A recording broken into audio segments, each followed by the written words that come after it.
Hello, ഒരു chocolate കട്ട്ലറ്റിൻ്റെ റെസിപ്പിയാണ് കേട്ടോ ഞാൻ ഇന്ന് കാണിക്കണേ. നല്ല അടിപൊളി ടേസ്റ്റുള്ള ഒരു സംഭവമാണ്. ഇതിൻ്റെ ഇൻഗ്രീഡിയൻസ് ഒക്കെ എത്ര വേണമെന്നുള്ളത് നിങ്ങളുടെ ഇഷ്ടമാണ് കേട്ടോ. ഞാനിപ്പോൾ ഇവിടെ ഒരു 14 പീസ് ഉണ്ടാക്കാനായിട്ടാണ് കേട്ടോ വിചാരിക്കുന്നത്. 2 ബ്രെഡ് പാക്കറ്റും ഒരു 4-5 ഡയറി മിൽക്കും എടുക്കുക. ഇനിയിപ്പോൾ വേറെ ചോക്ലേറ്റ് ഉണ്ടെന്നുണ്ടെങ്കിൽ അത് യൂസ് ചെയ്യാം. പിന്നെ ഒരു 4-5 മുട്ട എടുക്കുക. ഞാനിപ്പോൾ ഇതിൽ യൂസ് ചെയ്തപ്പോൾ മൊത്തത്തിൽ ഒരു 5 മുട്ട ആവശ്യം വന്നിട്ടുണ്ടായിരുന്നു. ഒരു സെറ്റ് തയ്യാറാക്കാൻ തന്നെ 2 ബ്രെഡ് വെച്ചിട്ടാണ് കേട്ടോ. കുറച്ച് ബ്രെഡ് ഇപ്പോൾ ഞാനിവിടെ ഇങ്ങനെ എടുത്ത് വെക്കും. ഞാനിപ്പോൾ മൊത്തത്തിൽ ബ്രെഡ് ഇതിൽ വെച്ചിട്ടില്ല. ആ പാത്രത്തിൽ അതിനുള്ള സ്പേസ് ഇല്ലായിരുന്നു. അപ്പോൾ ഇനി നമുക്ക് എങ്ങനെ ഉണ്ടാക്കാൻ നോക്കാം. ഇതുപോലത്തെ വല്ല അടപ്പുണ്ടെങ്കിൽ എടുക്കാം കേട്ടോ. നമ്മുടെ മസാല പാത്രത്തിന്റെ ഒക്കെ അടപ്പുണ്ടാവില്ലേ, സർക്കിളിലുള്ള എന്തെങ്കിലും എടുത്താൽ മതി. ഈ ഒരു ഡയറി മിൽക്കിന്റെ പാക്കറ്റിൽ നിന്ന് വെറും 2 പീസ് മാത്രമേ ഞാൻ ഒരു ഇതിന് യൂസ് ചെയ്യുന്നുള്ളൂ. ഇനി നിങ്ങൾക്ക് കൂടുതൽ ഇടണമെന്നുണ്ടെങ്കിൽ അങ്ങനെ ഇടാട്ടോ. ഞാനിപ്പോൾ ഇവിടെ 2 എണ്ണം യൂസ് ചെയ്യുന്നുള്ളൂ. ഇനിയിപ്പോൾ ഇതിൽ കാണുമ്പോൾ തന്നെ വേറൊരു ബ്രെഡ് എടുത്തിട്ട് അതിന്റെ മുകളിലോട്ട് വെക്കുക. എന്നിട്ട് അടപ്പ് വെച്ചിട്ട് നമ്മളൊന്ന് പ്രസ് ചെയ്യാം. പിന്നെ അല്ലേ ഇങ്ങനത്തെ സ്റ്റീലിന്റെ അടപ്പ് എടുക്കുകയാണെന്നുണ്ടെങ്കിൽ കുറച്ചും കൂടെ പ്രസ് ചെയ്യാനായിട്ട് എളുപ്പം ഉണ്ടാവും. ബ്രെഡിന്റെ ബാക്കി വരുന്ന ബ്രൗൺ ഭാഗമില്ലേ, അത് നമുക്ക് വേണം കേട്ടോ, അത് മാറ്റി വെക്കണം.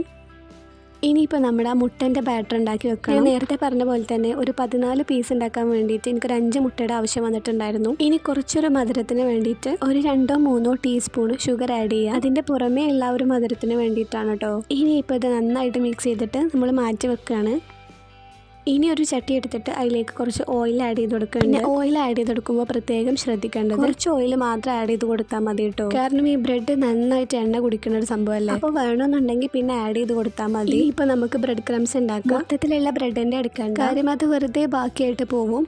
അപ്പോൾ കുറച്ച് എടുത്തിട്ട് അടിച്ചിട്ട് മാത്രം വെക്കുക. ഞാനിപ്പോൾ ഓരോ സെറ്റ് ഉണ്ടാക്കുമ്പോഴും അതിൻ്റെ അടിച്ചിട്ട് എടുക്കായിരിക്കും കേട്ടോ. ഇനിയിപ്പോൾ ആ ഒരു പീസ് എടുത്തിട്ട് മുട്ടയുടെ ബാറ്ററിൽ മുക്കുക. അതുപോലെ തന്നെ ബ്രെഡ് ക്രംസ് ഇല്ലേ അതിൽ ഒന്ന് കോട്ട് ചെയ്തിട്ട് എടുക്കുക. ഇനിയിപ്പോൾ ഇതിൽ നന്നായിട്ട് കോട്ട് ചെയ്തതിന് ശേഷം നമ്മൾ നേരത്തെ ചൂടാക്കി വെച്ച ചട്ടിയില്ലേ അതിലേക്ക് ഒന്ന് ഇട്ടിട്ട് ഫ്രൈ ചെയ്തെടുക്കുക. അങ്ങനെ കുക്ക് ചെയ്യാനുള്ള ടൈമൊന്നും എടുക്കണ്ട. ജസ്റ്റ് ഒന്ന് 2-3 പ്രാവശ്യം മറിച്ചിട്ട് കൊടുത്താൽ മതി കേട്ടോ. ഇനിയിപ്പോൾ ഇതേപോലെ തന്നെ എല്ലാം ഓരോന്നും കോട്ട് ചെയ്തിട്ട് ഫ്രൈ ചെയ്തിട്ട് എടുക്കുക. ഓവർ ബ്രൗണും ആക്കണ്ട, എന്നാൽ തീരെ കുക്ക് ചെയ്യാണ്ട് അങ്ങനെ ആക്കണ്ട. എല്ലാവർക്കും ഒരേപോലെ ഇഷ്ടപ്പെടുന്ന ാണ് കേട്ടോ ഇത്. എല്ലാവരും ഒന്ന് ഉണ്ടാക്കിയിട്ട് ഫീഡ്ബാക്ക് അറിയിക്കുക. See you next time. By.